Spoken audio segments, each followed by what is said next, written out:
একটি রাজনৈতিক দল তাদের কর্মীদেরকে আমরা দেখছি আইন শৃঙ্খলা বাহিনী ধরে ফেলেছে। কেন ধরে ফেলেছে?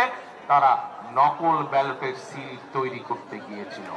ভোট শেষ হলে ভোট গুনে হিসাব নিকাশ বুঝে তারপরে বাড়িতে ফিরে আসবে। এই ষড়যন্ত্রকারীরা তাদের এত দুষ্টামি বুদ্ধি আছে যে তারা কোনো না কোনো ষড়যন্ত্রের চেষ্টা করবে।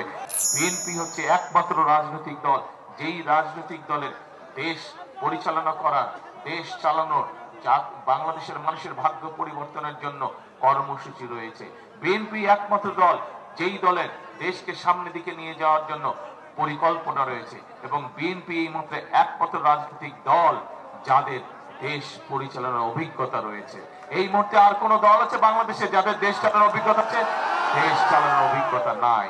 কাজেই প্রিয় ভাই বোনেরা, অনেক রাজনৈতিক দলের নেতারা হয়তো অনেক বড় বড় বক্তৃতা দিতে পারে, কিন্তু 20 কোটি দেশের মানুষ, 20 কোটি যেই দেশের জনসংখ্যা, সেই দেশকে পরিচালনা করা এত সহজ ব্যাপার নয়।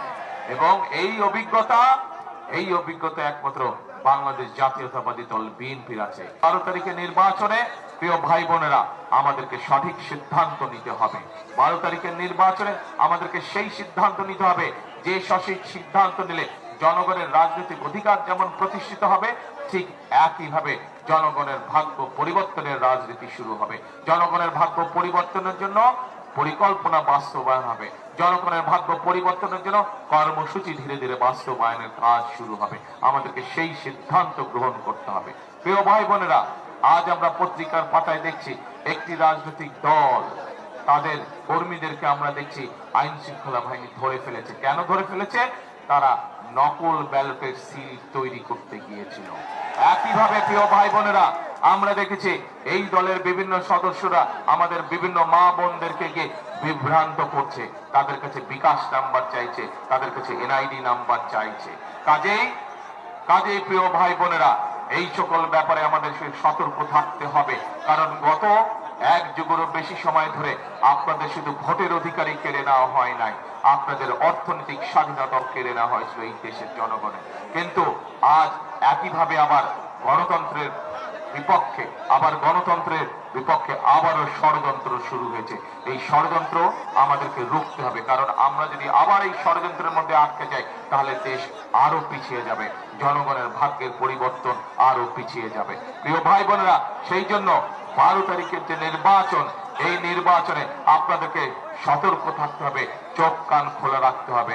কখন যাবেন আপনারা ভোট দিতে? কখন যাবেন? ভোরবেলায় যেতে হবে। শুধু ভোরবেলায় গেলে হবে না, যার যার ভোট কেন্দ্র, সেই ভোট কেন্দ্রের সামনে গিয়ে সকালে ফজরের নামাজ আদায় করতে হবে। পারবেন ইনশাআল্লাহ। এবং ফজরের নামাজ আদায় করে ভোট কেন্দ্রের সামনে দাঁড়াতে হবে। এবং শুধু ভোট দিয়ে চলে আসলেই হবে না, একদম শেষ পর্যন্ত অপেক্ষা করতে হবে।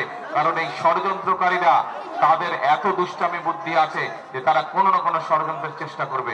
কিন্তু জনগণ যদি সজাগ থাকে, জনগণ যদি সতর্ক থাকে, তাহলে সব ষড়যন্ত্র ইনশাআল্লাহ ব্যর্থ হয়ে যাবে।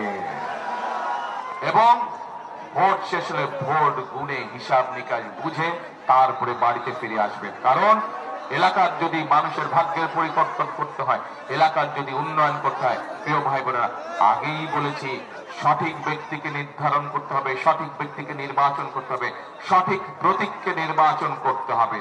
সঠিক প্রতীক কোনটি বলুন তো? ধানের শীষ।